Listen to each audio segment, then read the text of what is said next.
Так, Александр Михайлович, можно начинать? Да? Мы себя не видим. Подождите, сейчас на втором экране появится ваше изображение. Если вы будете смотреть, да, где-то. Да, задержка идет, я все еще смотрю вниз, хотя вот на экран, потом на вас посмотрел. Слушай, правда, так забавно. Это обработка YouTube. То есть так и будет, да? 28 человек. Начинаем, да? Да. Здравствуйте, уважаемые коллеги. Мы начинаем наш третий вебинар учителей, преподавателей, организаторов основ безопасности жизнедеятельности.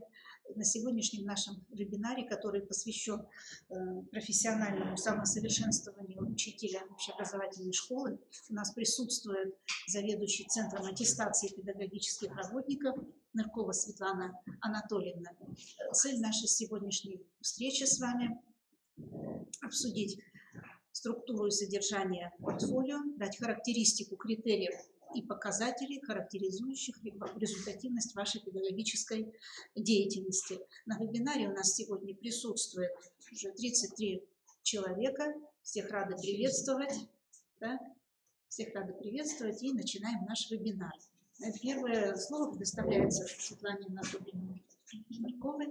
Пожалуйста, Светлана. Уважаемые коллеги, день добрый. Мы сегодня действительно с вами говорим об аттестации педагогических работников, вот в данном случае в рамках МЛО, преподавателей и организаторов ОБЖ.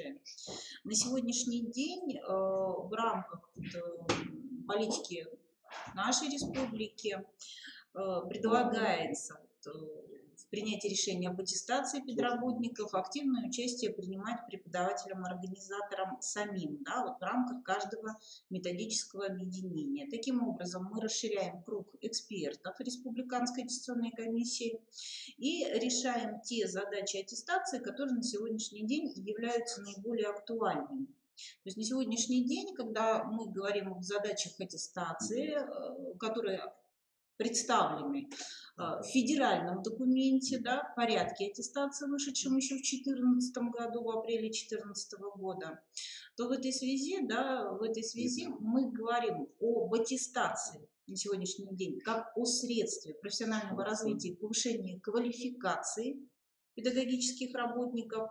И еще об одной важной составляющей – о соответствии требованиям к кадровым условиям, то есть, по сути, к нам с вами, да, вот к учителям, преподавателям, организаторам, требованиям ФГОС. Ну, и здесь мы уже говорим о ФГОС основной, да, основного уровня образования, среднего общего образования. То есть вот эти вот составляющие на сегодняшний день отслеживаются при аттестации, и надо сказать, что в Республике Коми аттестация на сегодняшний день выступает одним из таких значимых, важнейших механизмов, которые стимулируют и профессиональное развитие педагогов, да, и стимулируют повышение квалификации со стороны педагогов. Это, по сути, мобилизует все службы, да, с которыми работает на сегодняшний день педагогический работник республики. То есть сегодня, да, разные системы повышения квалификации предлагают нам обучаться по модулям, по программам, так или иначе направленных на развитие разных профессиональных компетенций. Но вот если говорить об общем контексте, который предъявлен ко всем педагогам России, республики и так далее. Но вот на чем сегодня хотела бы остановиться я. Это очень важный такой вот информационно, наверное, методический блок. Блок объяснительный и блок, позволяющий людям проектировать траектории своего профессионального развития.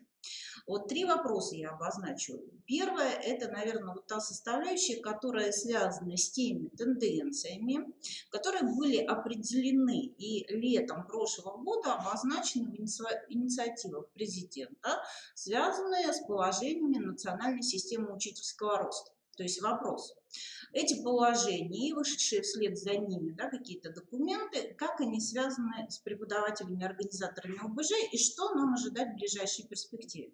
Это первый аспект, который бы хотелось сегодня осветить, в том числе для того, чтобы педагоги понимали, не тревожились, на какую краткую или долговременную перспективу они могут проектировать, да, вот свои материалы, проектировать свое профессиональное развитие. Это первый вопрос, которого мы коснемся. Второй вопрос.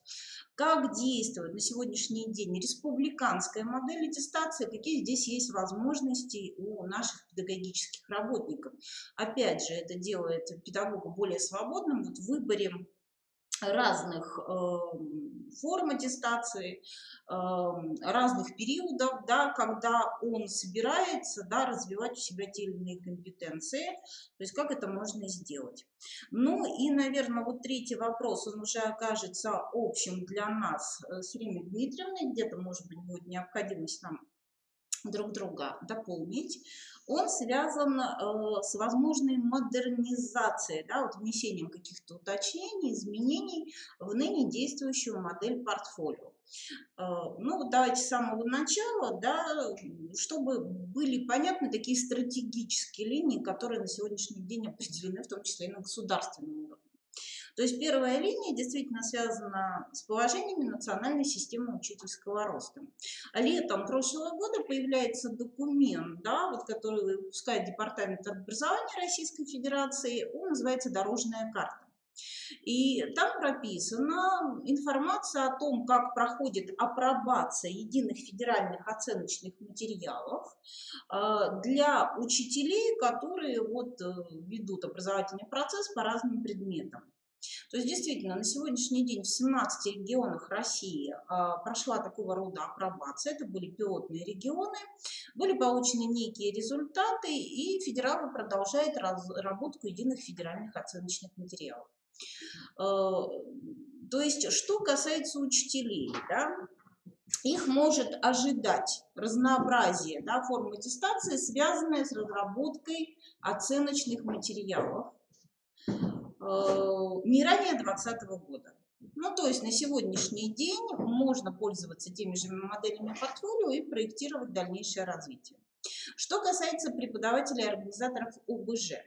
Вот в пространстве нормативном Российской Федерации информация, вот, касаемая, да, вот, данного предмета, то есть она по сути не появляется. Да, могут возникнуть такие разработки, вот, но на сегодняшний день нам они неизвестны. В любом случае, как только они появляются, мы вносим, да, подобные коррективы, мы сообщаем это через новостной блок, да, как в разрезе рубрики аттестации педагогических работников сайта КРИРО, так и образовательного портала Республики Коми. То есть, соответственно, если появляется федеральная информация, мы с вами обеспечиваем трансляцию ее и на республиканском уровне.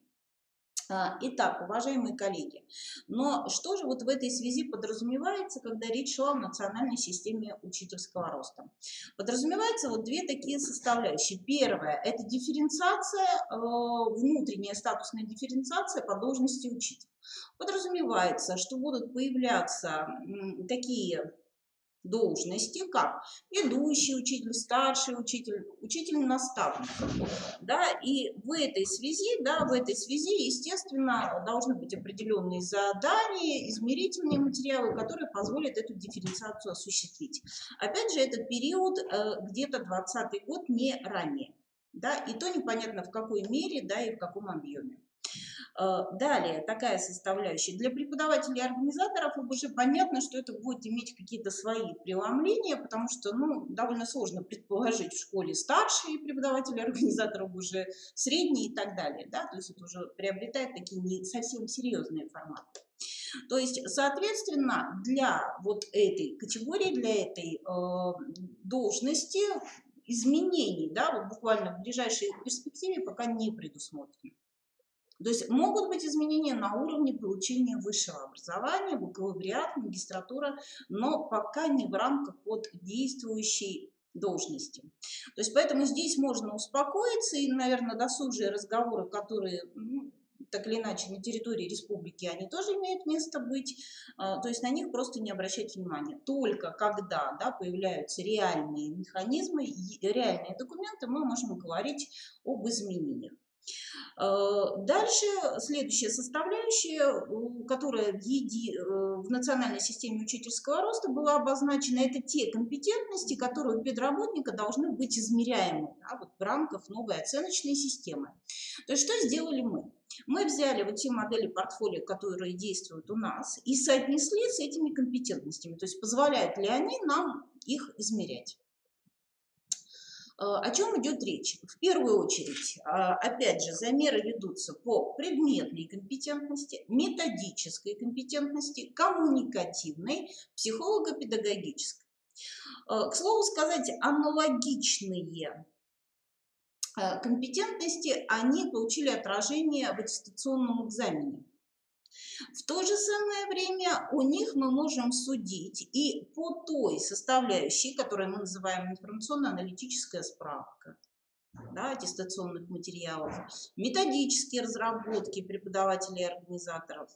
То есть мы можем судить о разных составляющих этих компетентностей и в рамках оценки, всесторонней оценки со стороны экспертов по результатам вот портфолио.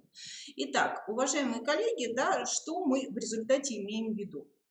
То есть оценка со стороны экспертов от разных составляющих моделей портфолио показала, что она позволяет нам на республиканском уровне осуществлять то, что называется предварительную подготовку к возможным изменениям в системе аттестации на федеральном уровне. То есть компетентности обозначены. То есть это дает в руки самим педагогам дополнительный инструмент, который направляет, да, который становится измерителем, таким вот самооценочным, да, измерителем с целью выявления неких профессиональных дефицитов. То есть где у меня, да, вот сильные стороны, где мне необходимо подучиться, да, усилить, да, какие-то вот составляющие своей профессиональной деятельности. Вот это вот что касается тех изменений, которые прошли летом, осенью в пространстве Российской Федерации. Даже по этим ЕФОМам проведена была всероссийская конференция, но, как я уже сказала, этой должности она коснулась в меньшей степени. Как я и обозначала, мы переходим ко второму вопросу. Да, второй вопрос у нас связан с той моделью аттестации, которая действует на территории Республики Коми. То есть, действительно, как и любая модель, она подразумевает возможность педагогических работников на сегодняшний день, в первую очередь, посредством сайта КРИРО, включаться в межаттестационный период в подготовку к аттестации. Да, осуществлять самооценку, планировать, да, вот, собственное развитие вот весь пятилетний период. Действительно, портфолио с 2014 года серьезно меняется, оно становится, вот, переходит на рельсы с портфолио достижений, где мы собирали, да, какие-то грамоты, подтверждали факты, что мы где-то принимали участие, оно переходит в формат компетентностного портфолио, где мы уже доказываем, да, через описание процессов, которые мы осуществляем образовательных, через анализ, да, результатов, которые получают дети, через выделение проблемы, проектирование целей, содержание, подбора средств, технологий для того, чтобы эти проблемы преодолевать и соответствовать тем планируемым результатам, которые на сегодняшний день вот предъявляет нам ФГОС. То есть вот эта составляющая, она такая долгоиграющая, по сути, да, на сегодняшний день педагог, он составляет портфолио уже не просто как некие достижения, а портфолио как самоанализ профессиональной деятельности за последние 5 лет, он потихонечку двигается по этому пути на протяжении всех 5 лет. И если в этом же ракурсе работает методическая служба школы, да, или иного учреждения, нового уровня образования, то, соответственно, вот мы все работаем на одну цель. По сути, да, сегодня портфолио – это и методические рекомендации для самого педагога, это методические рекомендации для самой образовательной организации, да, то есть в каком направлении мы ведем педагогического работника. И когда мы проводили такой аудит портфолио с точки зрения его соответствия профессиональным стандартам, вот опять же, несмотря на то, что они на сегодняшний день, да, никак не могут быть внедрены, мы заложили небольшие точки роста, да, чтобы если вдруг все-таки стандарт для нас станет вот такой вот явью, необходимостью, чтобы наши педагоги, опять же, были к этому готовы. То есть в портфолио есть определенные точки роста, точки развития, и методические службы это должны хорошо понимать и в этом направлении планировать содержание своей деятельности. В данном случае я высказываю никоим образом не свое субъективное мнение, эту составляющую неоднократно высказывали экспертные группы вот на ряде наших рабочих совещаний и в рамках заседаний самой Республиканской аттестационной комиссии. То есть это вот как раз те люди, да, те представители разных организаций образовательных, которые осуществляют экспертизу. Опять же, к слову, необходимо сказать, что вот в рамках нашей модели портфолио, ну, наверное, процент сотрудников нашего института вот в составе экспертных групп на сегодняшний день, наверное, составляет 20%. Да? То есть, по большому счету, наличие портфолио в электронном виде позволяет их проверять в других территориях. Ну, то, что называется от Воркуты до Приволжского района. То есть, если есть вот опытные эксперты, способные, да, работать с педагогами, формировать им рекомендации, то это совершенно разные люди. Но при этом это люди, работающие по этим должностям, осуществляющие этот процесс. И я действительно перешла ко второй составляющей модели портфолио, которая вот она специфична, да, для Республики Коми, и она связана с рядом факторов. Большая протяженность территории, да, разбросанность населенных пунктов, недостаточная малочисленность, старение, да, в Республике Коми педагогических кадров. То есть оно действительно привело к тому, что вот и портфолио для нас становится такой вот оптимальной формой, последовательно позволяющей собирать содержание своей профессиональной деятельности, оформлять его, уравновешивать позиции городских, сельских учителей, живущих в центре, на окраинах и так далее. Но еще и другая составляющая, позволяющая нам сохранять, да, педагогические кадры вот в том самом дееспособном режиме. То есть, по сути, на сегодняшний день, если у нас экспертная группа, оценив аттестационный материал, обнаруживает, что он не соответствует заявленной категории, высшей, предположим. Бывает так, что материал, заявленный на высшую категорию, не соответствует даже первой категории. И что происходит в этом случае? У нас, ну, наверное, за последние годы не было ни одного случая, чтобы такой человек вошел в так называемый отрицательный приказ, и ему, да, вот, он лишался права в течение года аттестовываться. Да, то есть в любом случае, если этот человек представил портфолио, экспертная группа пишет не только заключение, экспертная группа формирует рекомендации по доработке аттестационного материала. То есть вот таким образом реализуется в республике стратегия адресная методическая помощь в аттестационный период. Разные бывают ситуации, бывает до 3 раз приходится экспертной группе работать с педагогическим работником. Все это опосредуется через центр аттестации, да, то есть мы не можем, да, вынуждать, заставлять экспертов работать непосредственно, да, то есть осуществлять консультацию, это по сути уже повышение квалификации. Но вот такие, да, вот рекомендации в письменном виде формируются, и это доказало свою эффективность. То есть мы, по сути, вот у нас в республике не наметилась за последние годы тенденция к снижению количества людей, имеющих ту или иную категорию. Люди зачастую больше об этом говорят, беспокоятся, говорят: ой, нет, я не пойду, но тем не менее на сегодняшний день в соответствии вот с 5-летним циклом, как было 5 лет назад, да, количество аттестующихся, да, и людей, которые подают заявление на аттестацию, нарастает. То есть, безусловно, увеличивается количество людей, которые осуществляют доработку аттестационных материалов. Да? Но это, опять же, да, позволяет педагогам повышать профессиональную компетентность. То есть не почивать на лаврах, вот я аттестовался, значит, делаю я все абсолютно правильно, да, позволяет обращать их внимание на их же профессиональные проблемы, дефициты, но и включаться в разные виды работ, связанных вот с деятельностью тех же методических объединений. Поэтому вот призываю нашу категорию относиться к этому к тому, что происходит, да, к тому, что они получают рекомендации по доработке, так мы это называем, как профессиональной помощи, которая в том числе оказывается еще и вот в такой бесфинансовый, да, режим.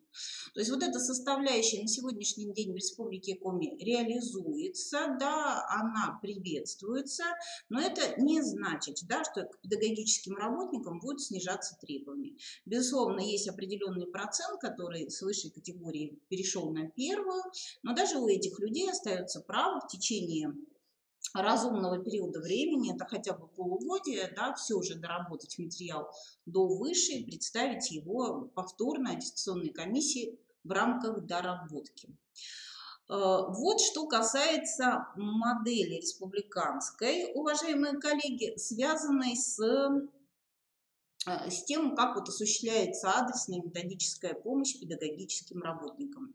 То есть деятельность эта достаточно сложная, да, для всех сторон, и я вас все же, да, обращаю ваше внимание, на сегодняшний день это позитивно, пользуйтесь этим и относитесь к этому конструктивно, да, вот как помощь со стороны коллег. И третья составляющая, о которой, да, вот, в которой я перейду уже и передам слово Ирине Дмитриевне. Уважаемые коллеги, на заседании Республиканской аттестационной комиссии весной-летом прошлого года было принято следующее решение. Для такой должности, как учитель, в модель портфолио были внесены вот такого рода функциональные изменения. Ну, в чем состояла функциональность? Были выделены так называемые, они, собственно, всем известно, основные показатели, и для каждой квалификационной категории был определен переходный, да, проходной балл. То есть, ну, например, если человек аттестуется на высшую категорию, а по показателю, где он должен предоставить методическую разработку учебного занятия, по этому показателю эксперты ему ставят 0 баллов, да, то его материалы однозначно идут на доработку. Ну, урок – это, ну, с позволения сказать, основное средство учителя, основное содержание, форма деятельности, которую он реализует. То есть, соответственно, по ряду показателей были введены вот такие проходные баллы, которые уже делают ясным для педагога, где, в какой мере, да, в каком количестве произойдет такого рода доработка. На рабочем совещании и на последнем заседании аттестационной комиссии это решение было подтверждено и для ряда других должностей. То есть, по сути, таких показателей, вот проходных, да, вот, где будут введены проходные баллы для преподавателей и организаторов ОБЖ, может оказаться меньше. Вот. И это в том числе позволит изменить установку педагогических работников с понимания портфолио как накопителя чего-то, да, баллов, например, да, в переход в понимание плоскость того, что это самоанализ профессиональной деятельности, и это инструмент профессионального развития. Ну, то есть вот такого вот рода решений было принято, поэтому огромная просьба к представителям республиканского методобъединения, да, вот, и посильно, и аргументированно, то есть объяснять значимость такого решения, то есть это произойдет не раньше, чем летом. И в этой связи для экспертов и для членов комиссии на муниципальном уровне, на уровне государственных учреждений будут сделаны дополнительные разъяснения. Итак, уважаемые коллеги, вот три составляющих, которые очень важны, да, с позиции аттестации, мы раскрыли. Ирина Дмитриевна, да, вот перейдет как бы вот к озвучиванию со стороны, да, экспертной группы по этой должности вот тех рекомендаций, которые посчитали нужными озвучить экспертные группы. Если будет необходимость, да, в каких-то аспектах я дополню. Да. Спасибо, Светлана Анатольевна, за подробные разъяснения. Ну, как видите, уважаемые коллеги, на кадре представлено качество нашего кадрового состава, преподавателей и организаторов ОБЖ, показатели не очень высокие. Это обусловлено рядом причин. Ну, порой в силу того, что предмет УБЖ ведут преподаватели, которые не имеют подготовки конкретной по этому предмету. Во-вторых, проблема заключается в том, что, к сожалению, порой вы неправильно читаете рекомендации, которые предлагаются, и не полностью предъявляете те материалы методические, которые бы охарактеризовали вас с более положительной стороны. Но, к сожалению, некоторые воспринимают наши рекомендации, как будто это что-то необязательное для выполнения, или дополнительные критерии тоже рассматриваются как просто дополнительные, и поэтому вами не заполняются. Но сейчас мы с вами рассмотрим кратко, какие же требования предъявляются по критериям и показателям для того, чтобы не допускать ошибок. 30 секунд задержки, так все это четко. Так. Значит, критерии, по которым идет оценка ваших профессиональных достижений, и таких критериев 4. В каждом критерии выделяются показатели, и по каждому критерию набирается какая-то определенная сумма баллов из базовых баллов и бонусных баллов. Дополнительные показатели характеризуют вашу работу как классного руководителя, как члена экспертной комиссии, члена жюри, как человека, который может организовать научное исследование, методическое научное исследование по своему предмету. Максимальное количество баллов по всем критериям и показателям 60. Так. Для высшей квалификационной категории необходимо набрать от 43 до 66 баллов, а для первой квалификационной категории от 31 до 42 баллов. Сразу, вы здесь ничего не скажете, пока у вас идет. Уважаемые коллеги, то есть действительно вот то, о чем я перед этим сказала, действительно зачастую вот сумма баллов – это не главный результат. То есть баллы предъявлены скорее для удобства самого педагогического работника, так как они позволяют осуществить самооценку. То есть самооценка как раз и позволяет увидеть, вот на каком качественном уровне я осуществляю профессиональную деятельность. Да, этот уровень соответствует какой категории. И это позволяет, да, определенным образом дорабатывать составляющую. Поэтому, когда мы перейдем вот в статус, да, вот таких вот основных значимых баллов, во-первых, и педагоги будут понимать, в каком направлении обязательно работать, да, вот, что должно быть вот, и у человека на соответствии занимаемой должности тоже. Вот. И тогда вот не будет вот этого формального отношения, вот я столько баллов набрал, да, дайте мне его. Да. То есть вот это вот не совсем такая вот, наверное, конструктивная позиция, несколько противоречащая вообще, да, вот, миссии педагогического работника. Спасибо за исчерпывающее дополнение. Дадим характеристику ваших ответов по заполнению портфолио по критериям и показателям. Ну вот по первому критерию, обученность учащихся в динамике, в основном вы представляете хорошие, качественные результаты. Строите диаграммы для сравнения, секторные или столбчатые диаграммы. Но для того, чтобы получить бонусный балл, обратите, пожалуйста, внимание, необходимо предоставить документы о проведении мониторинга выше школьного уровня. То есть, во-первых, должны быть документы, которые подтверждают проведение школьного мониторинга, так, приказ по школе, так, и сами материалы, которые вы разрабатываете для школьного мониторинга, ну и также вот те материалы, которые проверяют качество знаний по контрольно-измерительным материалам выше школьного уровня, муниципального, республиканского или федерального. Ну вот, например, в 2017 году в апреле проходил мониторинг по проекту национального исследования качества образования. И в этом федеральном исследовании принимали участие ряд школ республики.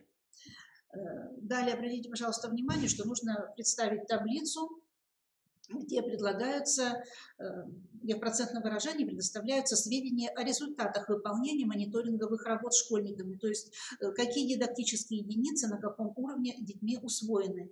И в результате таким образом вот представляются данные по сравнению данных внутреннего и внешнего мониторинга.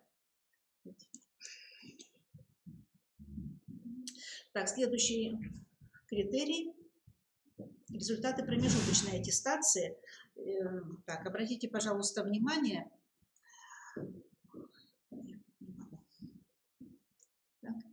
что мы должны рассматривать 1 балл плюс дополнительный 1 балл по итогам промежуточной аттестации.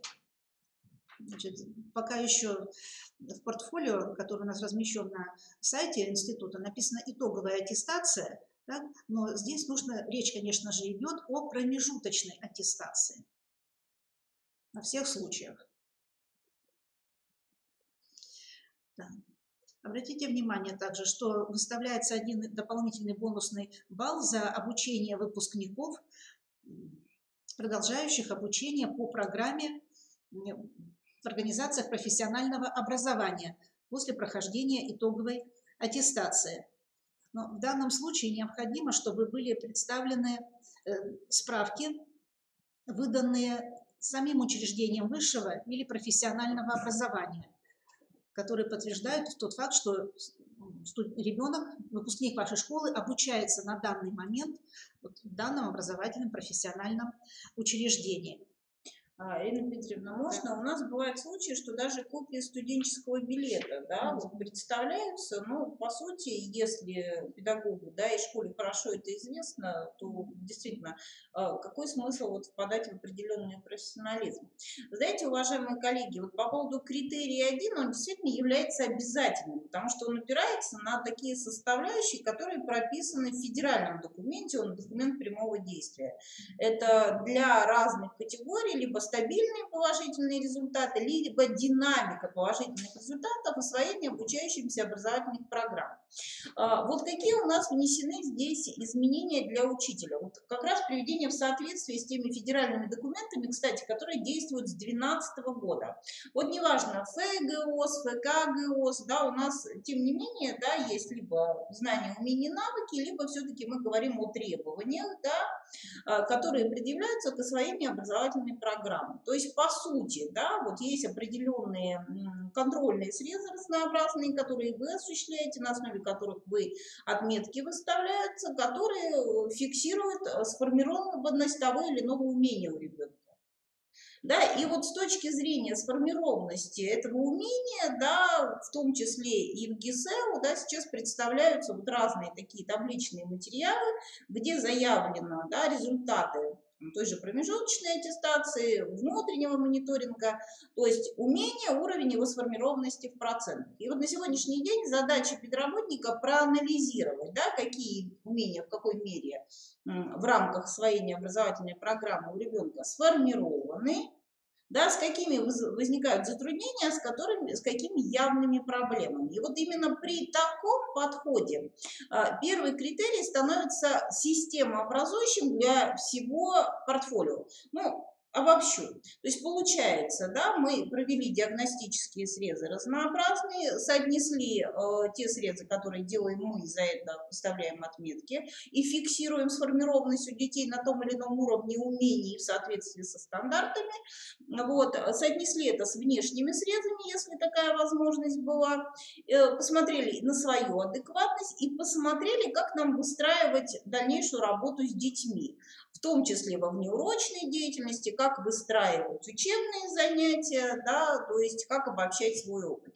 И вот тогда в этом, да, действительно появляется большая логика. То есть педагог неформально представляет набор отметок, процент четверок, пятерок, которые, по сути, ни ему, ни, да, наверное, экспертам ни о чем не говорят, а именно анализируют достижение, достижимость планируемых результатов.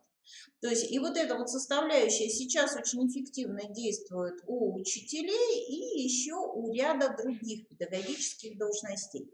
Поэтому вот такое обращение к уважаемому РМО, да, вот насколько мы можем, да, привнести эту составляющую для преподавателей и организаторов ОБЖ, потому что это вот практики, это совершенно реальные люди, да, которые, да, вот имеют возможность усилить, да, вот свою, то, что называется, педагогическую компетентность, понимание, за что, собственно, отметка-то ставится, да, и процесс оценивания становится по-настоящему качественным. То есть, если есть вот такие срезы, это действительно очень здорово. Так, хорошо.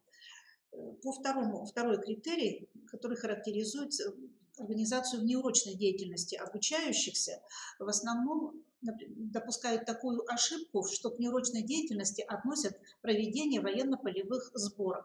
Военно-полевые сборы определены программой обучения ОБЖ и являются обязательными для выполнения, а не по выбору обучающихся.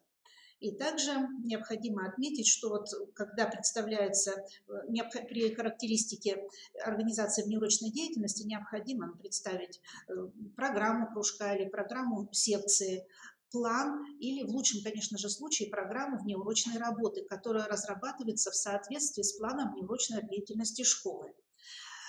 Проблема еще порой не очень хорошо описывается, дается анализ организации мероприятий различного уровня. Вот хорошо заполняется таблица, которая является базовой, и туда вписываются по годам республиканский уровень, учрежденческий, региональный и федеральный уровень. А вот неплохо было бы показать, ну, например, вот в такой вот столбчатой диаграмме, как меняется соотношение мероприятий разного уровня. Ну, например, или наблюдается, вот на данной столбчатой диаграмме показано, что наблюдается увеличение количества мероприятий учрежденческого уровня. Так? Или, например, в 2015 году, голубой столбик смотрим, не было мероприятий, которые проводятся на международном уровне. А так постепенно, например, учитель уже разрабатывает мероприятия, которые позволяют детям участвовать в мероприятиях международного уровня.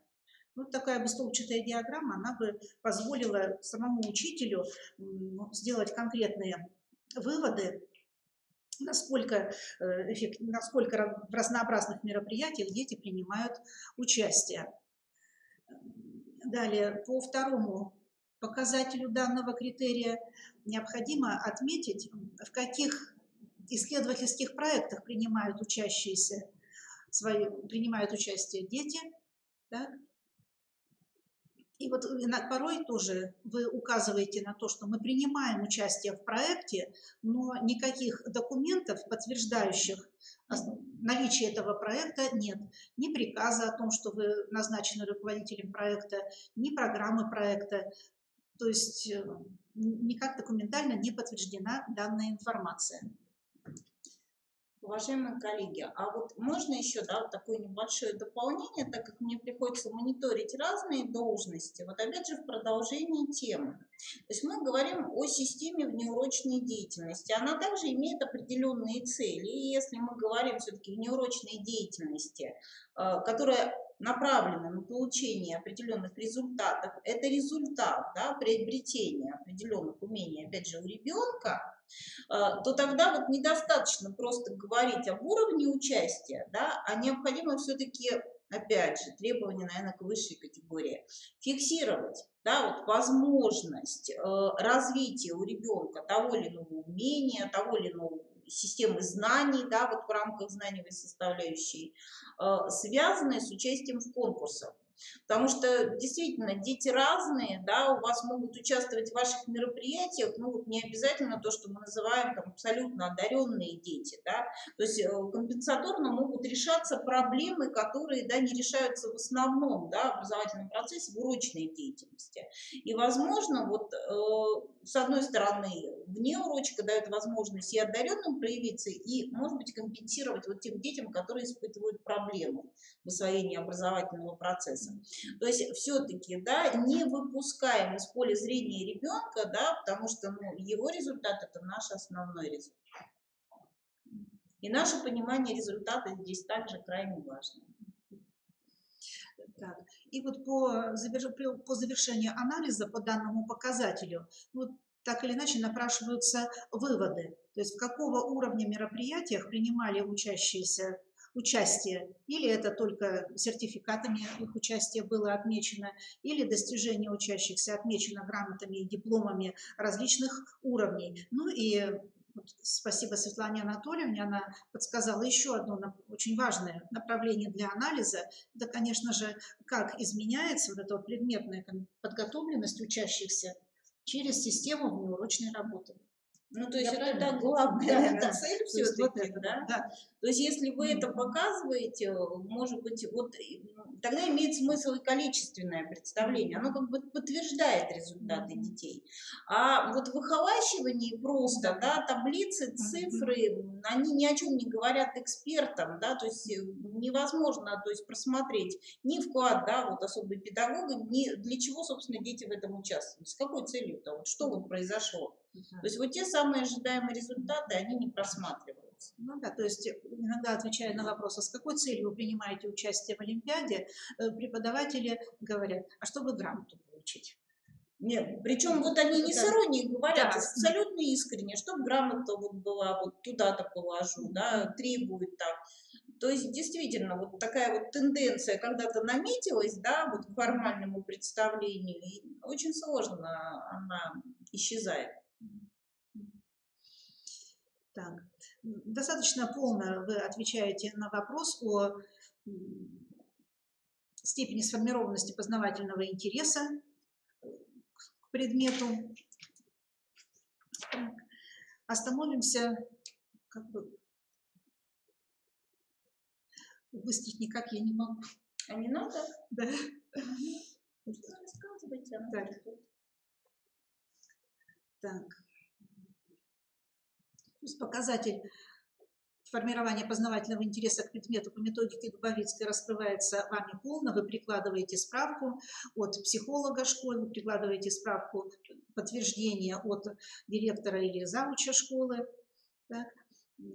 Ну, конечно же, все достижения реализуются на уроках, и на уроках мы используем различный арсенал современных педагогических технологий, и вам предлагается выполнить такой вот показатель, который подтверждает понимание вами и знание и продуктивное использование данных технологий.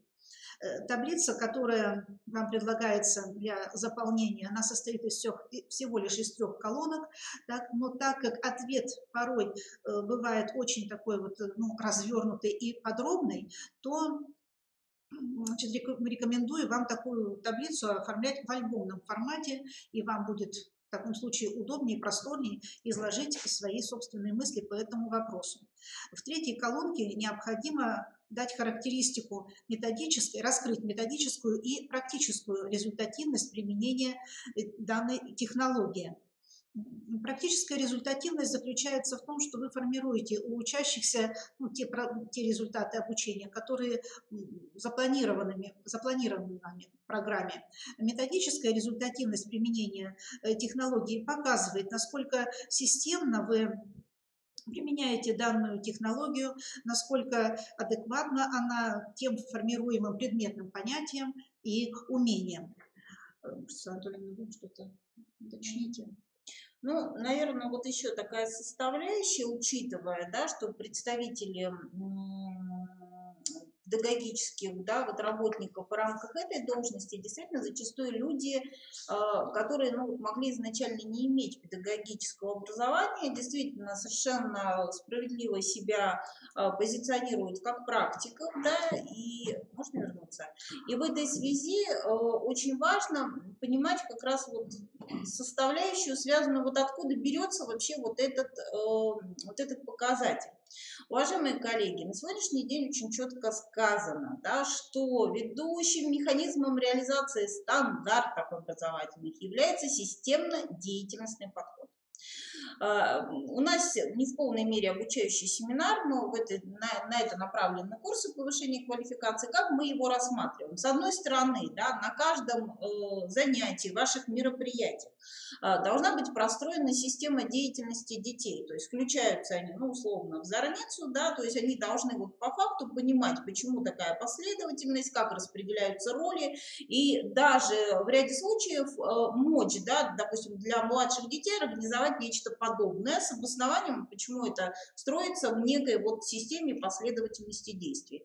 То есть в рамках, да, такой деятельности у ребенка развивается ряд вот тех самых УУД, которые прекрасно прописаны господином Осмоловым.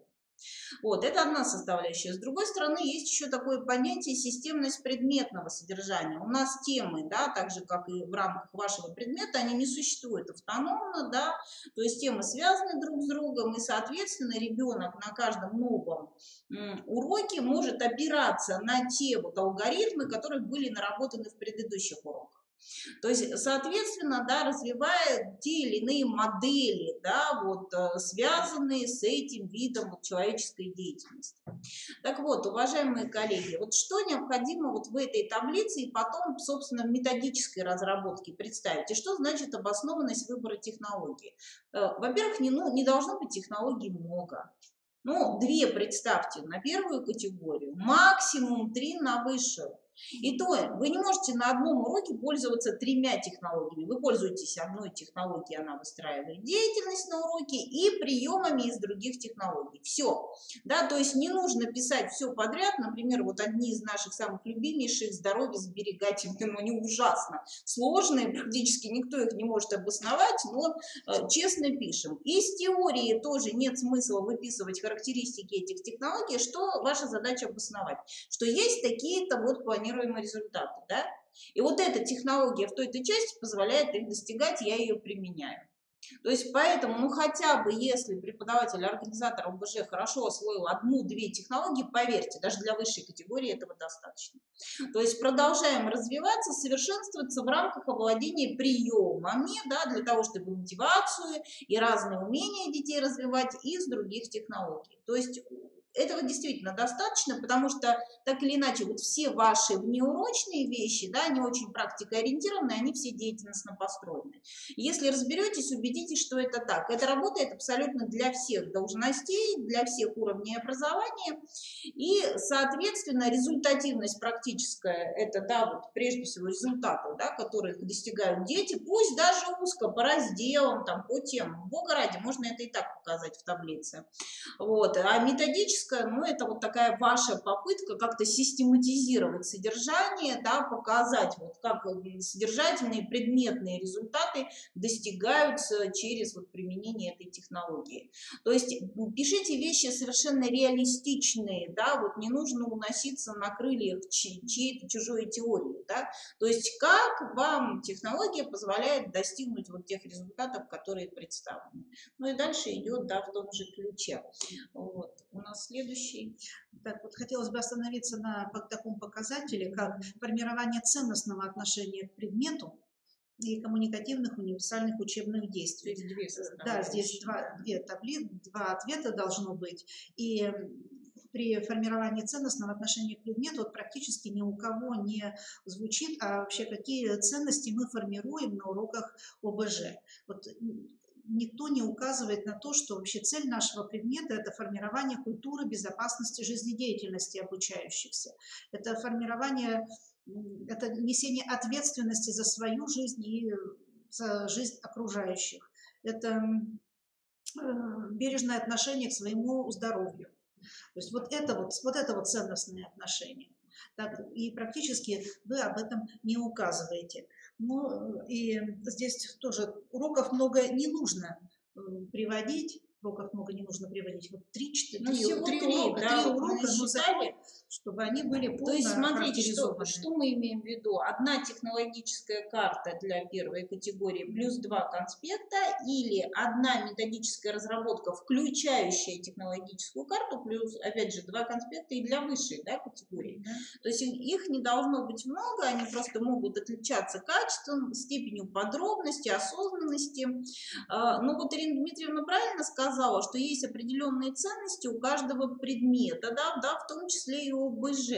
И вот с точки зрения ценностей, зачастую для педагогов это вот как раз показатель точка роста, вот соответствие, да, наших педработников вот тем требованиям, которые могут быть усилены со временем. То есть здесь действительно вот такую составляющую важно показывать, как мы это делаем на уроке. Вы можете подчеркнуть значимость вот алгоритма действий при пожаре, да, то есть последовательность этих шагов. Ни один шаг нельзя пропустить. Ценность может быть связана с этим, но это нужно вот, да, аргументировать, показать. Ценность может быть связана с освоением, опять же, какого-то вот содержательного понятия, во взаимосвязи элементов тоже она может быть подчеркнута, и детей нужно включить именно вот в систему доказательства, да, то есть они понимают, почему современный человек сегодня, да, должен этим владеть, что без этого вот никак, да, мы не можем обойтись. То есть показывается все это на конкретных примерах, фрагментах урока, да, вот это, как правило, идет с начала урока, да, оно актуализируется, проблематизируется и показывается. То есть еще раз обращаю внимание, да, коллеги, когда мы понимаем суть вот того, что есть, это все гораздо проще, чем кажется, и аттестовываться можно. Самое интересное, с этим можно выступать на метод-объединениях школьных, не только вот своих, да, то есть можно про это, да, писать какие-то статьи, метод-материалы, то есть вот, ну, вот то, что на сегодняшний день требуется от педработников. Так, показатели, которые не очень хорошо раскрываются вами, недостаточно полно, это взаимодействие с семьей учащихся и иными участниками образовательного процесса по содействию в освоении образовательных программ. В освоении образовательной программа реализуется не только через урочную деятельность, но и через внеурочную деятельность. И вот как раз организация внеурочной деятельности, она требует вот взаимодействия с другими участниками учебного процесса, так, конкретно с семьей учащихся. Как вы родители, покажите, как вы родителей привлекаете к проведению каких-либо внеурочных мероприятий в области безопасности жизнедеятельности. Так, а может быть, вы выявили, что учащихся недостаточно на высоком уровне сформированы, например, такие вот результаты, как умение анализировать окружающую ситуацию, умение выполнять какие-то определенные предметные действия. Согласитесь, что порой это требует дополнительных каких-то занятий или создания специальных условий, чтобы у учащихся были преодолены вот эти вот сложности по овладению образовательной программой. А вот можно еще немножко, да, по той составляющей. Уважаемые коллеги, еще хочу обратить внимание на связь показателей портфолио. Вот 3.4, где у нас, собственно, да, обращение к семье за помощью, да, чтобы вот помочь ребенку освоить эту образовательную программу. Ведь вы, как никто, можете выявить вот те самые проблемы, да, в том числе социальные, да, у ребенка, где он может быть подвержен риску. То есть вы в критерии 1 выявляете, вот какие умения у него хуже формируются. Но Бог знает, у него может быть даже ситуация недостаточной оценки опасности, да, вот чего-либо. То есть, и, безусловно, совершенно неплохо хотя бы проинформировать об этом родителей на родительских собраниях, предложить им какие-то способы, да, или обратиться к ним за помощью, да, вот, что вот ребенок может попасть в зону риска, если будет продолжать столь безответственно относиться к происходящему. Ну, тот же самый вариант, всегда ли осуществляется перенос того, что произошло на уроке, в реальную деятельность. Говорили мы о безопасности жилища, но на просьбу постороннего человека, который просто сидел на уроке, дружно все показываем, да, где мы ключи храним, да, вот от квартиры. Вот, то есть вот ряд есть моментов, вот, где необходимо перенесение, да, вот, опыта в реальные, да, вот, условия бытовые, социальные, и где родитель может быть обеспокоен безопасностью, да, вот, своего ребенка в разных ипостасях. Ну, плюс, да, какие-то совместные мероприятия. Спасибо, Светлана Анатольевна. Да. Показатель использования информационно-коммуникационных технологий в образовательном процессе вы рассматриваете удовлетворительно. На что хотелось бы обратить ваше внимание. Ну, например, вы можете показать, как качественно меняются ваши электронные образовательные ресурсы, как качественно, не только количественно, но и качественно меняется содержание мультимедийных презентаций. Если вы пишете в портфолио, что вы используете свой сайт или блог, блог, то, конечно же, эксперт заходит по ссылке на ваш сайт, и мы смотрим, анализируем, знакомимся с вашими методическими материалами, которые вы представляете. А вот основной критерий, да, вот здесь какой, чтобы было педработникам понятно, может ли этим воспользоваться ребенок, да, в образовательных целях? Вот основной критерий это именно может ли воспользоваться ребенок для чего-то, да? То есть поэтому правильное толкование того, что такое эти технологии, тоже важно. Да, но вот сейчас еще такая тенденция наметилась, уважаемые коллеги, Светлана Анатольевна, что некоторые учителя рассматривают общение через через ВКонтакте, через свою электронную почту называют дистанционным обучением. Это, конечно же, неправильно. Вот если на сайте или блоге, на сайте личном или школьной организации расположены какие-либо методические материалы, помогающие школьнику во владении предметом, тогда вот это уже хорошо. Так, и порой некоторые пишут, что контрольно-оценочная деятельность осуществляется средствами ЭКТ и ничем не подтверждается. Здесь необходимо тоже предоставить справку. Ну, в данном случае все-таки мы говорим о том, насколько хорошо работают с электронными журналами, педагоги. Это такого своего рода стимулирование. Ну, совсем недавно слышала, как один педагог говорит, ну, почему я должен полночи сидеть заполнять, остальные нет, То есть здесь такого рода, активизация педагогов, это важно, это также работает потом в конечном итоге на аттестацию.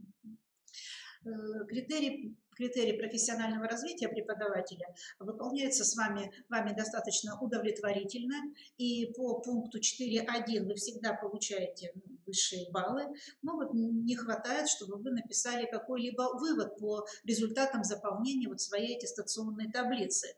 То есть тогда становится видно, в какой форме, если вы пишете такой анализ сами, то лично вам становится понятно, в какой форме вы проводите свое повышение квалификации. Или заочно у вас преобладают такие заочные формы, или преобладают очные формы, или вы отдаете преимущество, например, таким курсам повышения квалификации, как по оказанию первой медицинской помощи, или обеспечение пожарной безопасности, или образовательного учреждения, или вы все-таки отдаете предпочтение педагогическим курсам педагогического содержания. Ну и, конечно же, чтобы были такие выводы, например, такие шаблонные клише вам здесь предлагаю. Повышение квалификации вы проходите как в очной, так и в заочной форме. Например, через систему КРИРО или через систему курсов повышения квалификации интернет-ресурсов. Уважаемые коллеги, я еще хочу обратить внимание на название 4-го критерия, оно тоже не случайно, это все-таки профессиональное развитие педагога, и просто предъявление факта курсов, когда мы претендуем на высшую категорию, немного недостаточно. Давайте еще раз вернемся к началу портфолио. Мы выявили проблемы детей, представили некий свой опыт, То есть, соответственно, дети меняются, ситуация меняется, нам необходимо в чем-то совершенствоваться. Хотя бы пара строк, что мне необходимо разобраться, пусть, в таком приеме, методе, технологии, я иду на такие курсы, потому что рассчитываю там на то-то. То есть приобрел, не приобрел, либо приобрел за счет вебинаров или самообразования. Но хотя бы намекните экспертам, направление вашего самообразования. Ведь курсы, это его часть по сути. То есть возможность получить эту составляющую. Потому что зачастую видишь портфолио с массой курсов федеральных, там чуть ли не международных, но в портфолио то, чему научился педагог, никак не отражено. То есть просто перечисление, еще раз, сейчас у нас портфолио компетентностное, и некий аналитический заход, он должен быть все равно.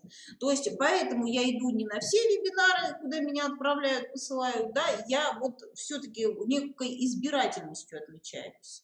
Ну и, разумеется, этот показатель тоже является стимулирующим, так как мы все с вами на сегодняшний день, педработники, обязаны повышать квалификацию раз в 3 года и желательно в связи со своей основной профессиональной деятельностью. То есть эта составляющая важна, и именно содержательную, сутьевую такую основу нужно отражать. И вот как раз следствием всей этой проделанной работы, проведения урочной деятельности, внеурочной деятельности, повышение квалификации, работа с семьей, с общественностью, она в итоге обобщается в публикации, в обобщении в форме публикации, в любой письменной форме. Что здесь вы можете написать? Или это будут тезисы, или это будет научно-методическая статья, или, что проще всего, это будет методическая разработка учебного занятия, практического занятия. Это могут быть интересные задания для промежуточного контроля школьников, для промежуточной аттестации на уровне школы или на уровне РМО. Это чаще всего вы предлагаете систему внеклассных мероприятий. Так, а вот, кстати, да, Ирина Дмитриевна, вот с точки зрения формирования и создания республиканских методов объединений, да, вот все же необходимо подчеркнуть. Я бы не сказала, что у нас очень много предложений на уровне республики, публикации. То есть как мы выходим из этого положения? То есть очень здорово, конечно, если есть такие подходы в муниципалитете. И опять ведь нет, да, потому что муниципальные методические службы существуют далеко не везде, не всюду.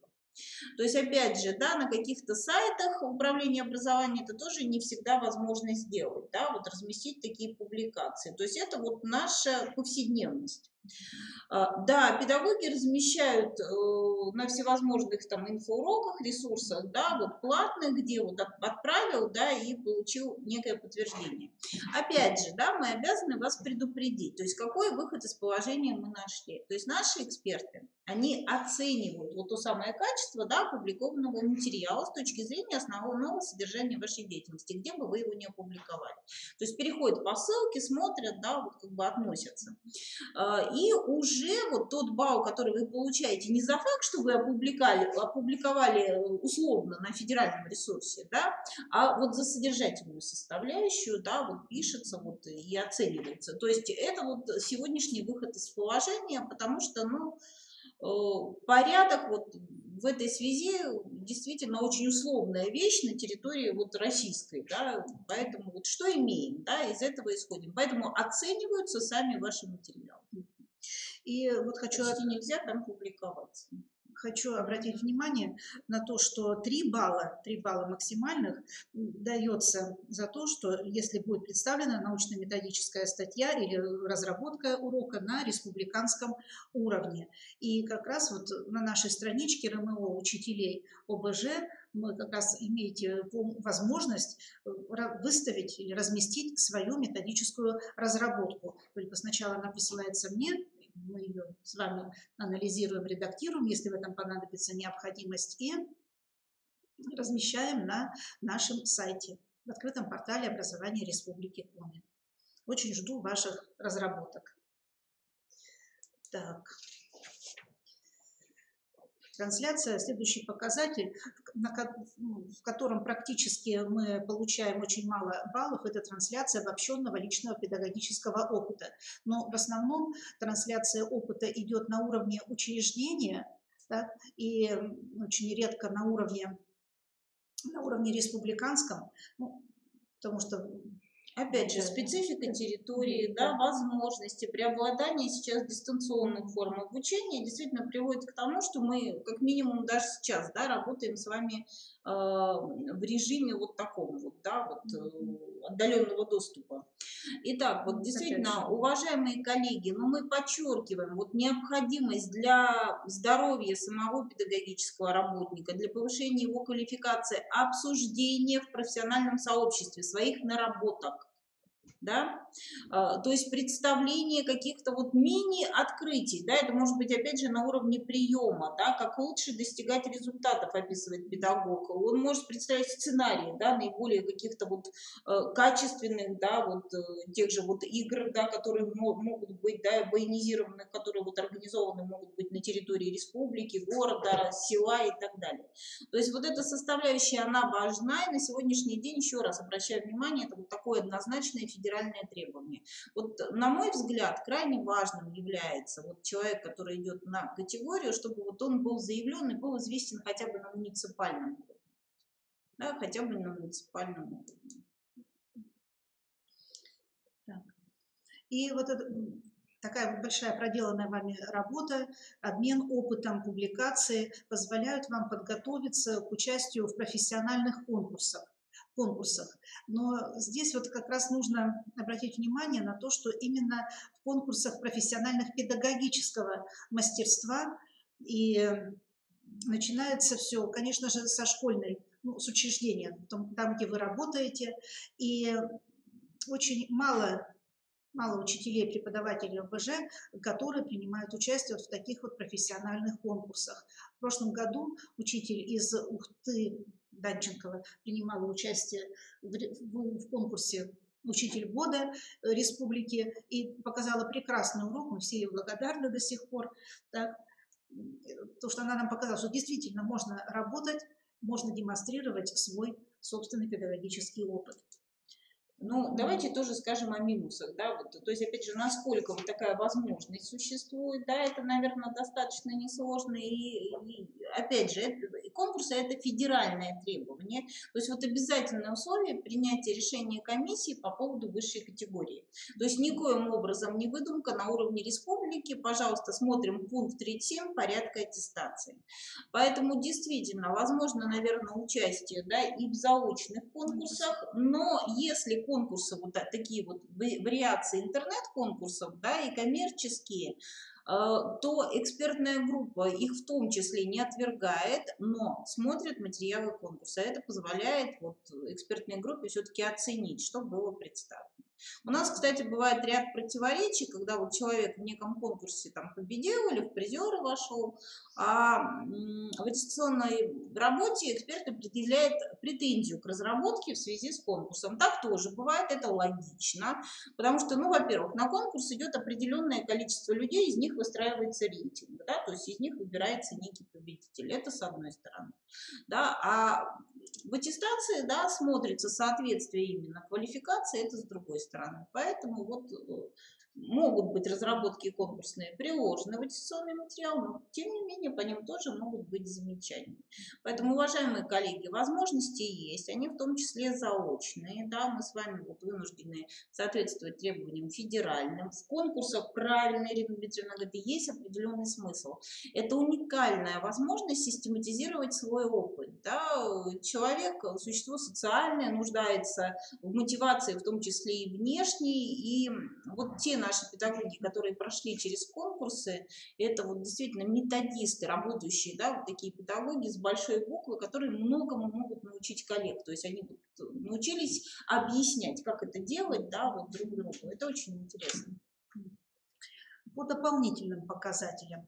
Ну, планирование, кто занимается классным руководством, там претензий нет, но вот допускаете ошибки по второму показателю проектная деятельность учителя. Некоторые учителя ставят знак равенства между проектной деятельностью учителя и проектной деятельностью учащихся. То, что у нас там, где учащиеся принимают участие, во внеурочной деятельности, там тоже у них есть проекты свои, и вот кто-то некоторые ошибочно ставят знак равенства. Вот здесь вот как раз речь идет именно о проектной деятельности самого учителя.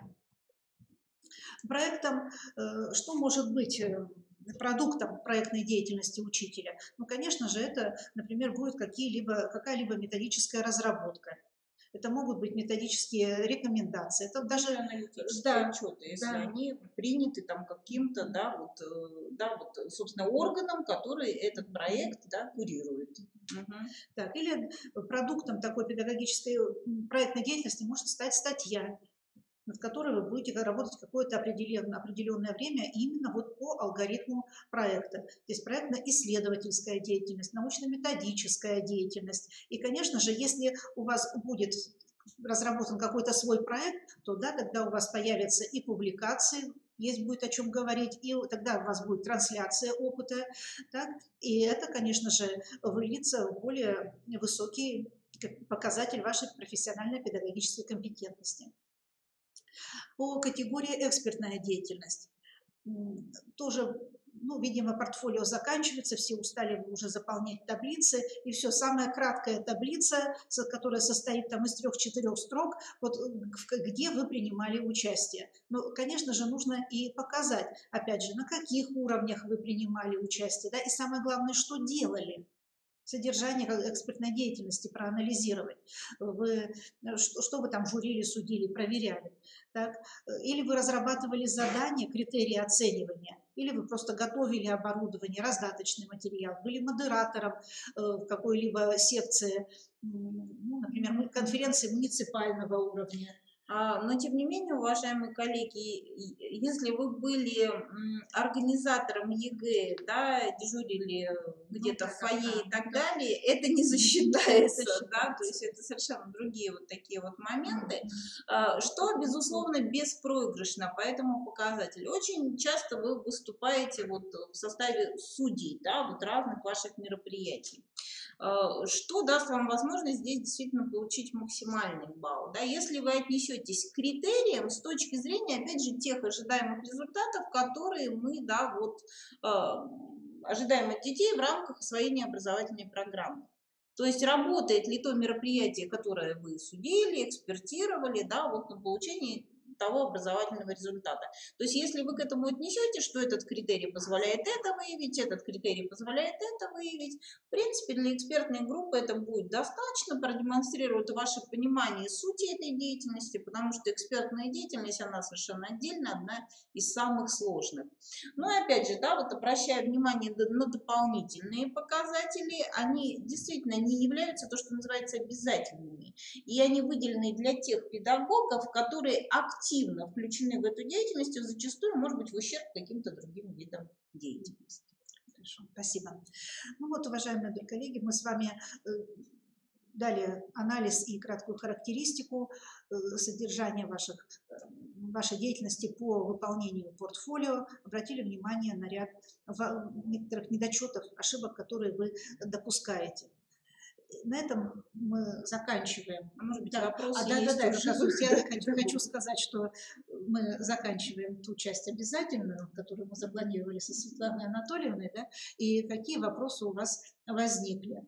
Ну вот тут некая Татьяна Н., она уже за нас подробно все ответила, где можно посмотреть, да, и про учителей технологии тоже она уже все знает. Какие вопросы по нашей с вами сегодняшней встрече возникли?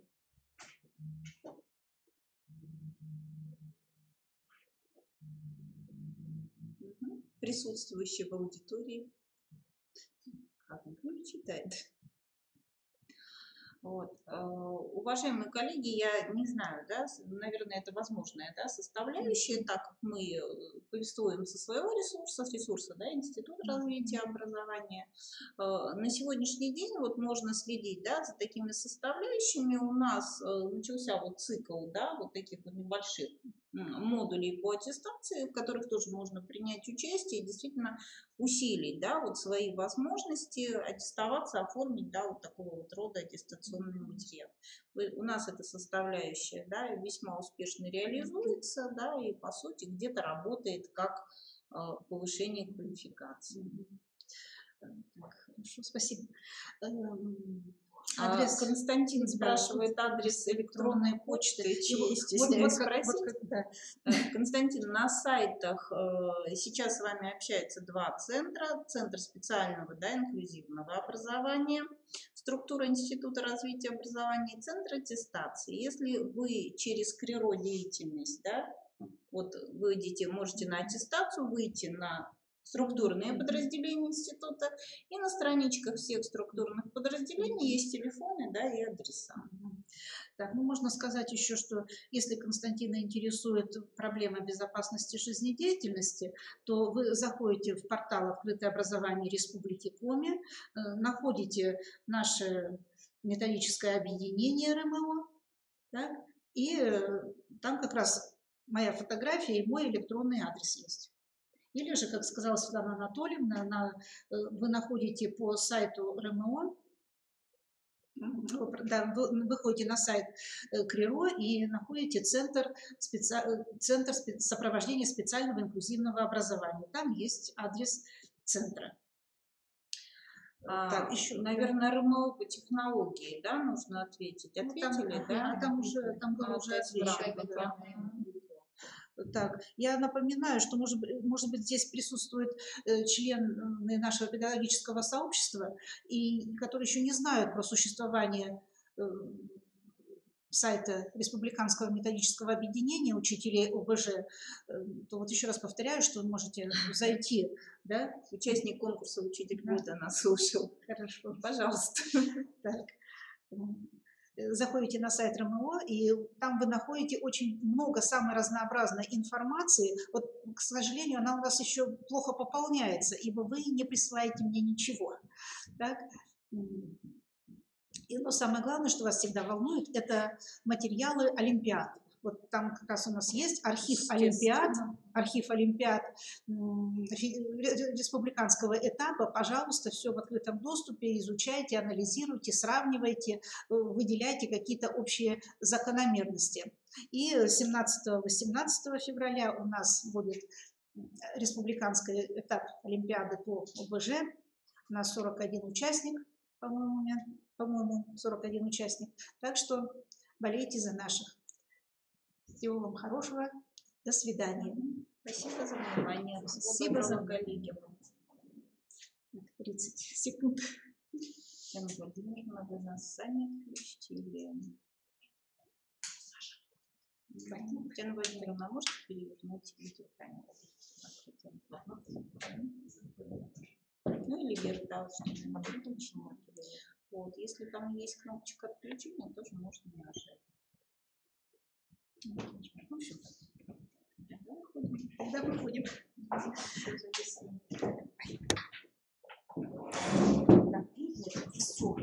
Уважаемые коллеги, в том числе соучастники разработки портфолио, вопросы есть?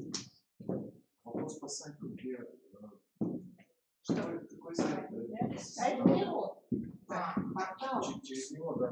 Да. Так, сейчас мы посмотрим. Да, сейчас посмотрим тогда. Так, может, к нам в кабинет поднимемся? Больше связанная торговля, которая будет уже с тем, что можно ли в аттестацию указать и преподаваемому, можно еще раз, а то я не слышала. готовлюсь к аттестации, больше преподаю дисциплины, связанные с торговлей, но еще и второй год преподаю включать ОБЖ, с тем, что нет преподавателя ОБЖ. Нет, вот надо ответить, Не завершать. можно ли в аттестации указать и преподаваемую дисциплину, Можно напечатать, перезвоните в центр аттестации, вопрос требует длительного разъяснения. Так, Вас давайте. слышат сейчас. В чат напишите. Так, я пойду в аудиторию тогда. Чего начать? Данный вопрос требует уточнения. Перезвоните в центр аттестации.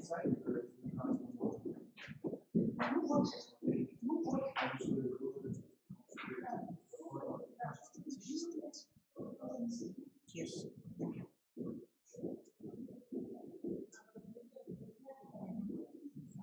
Можно включать.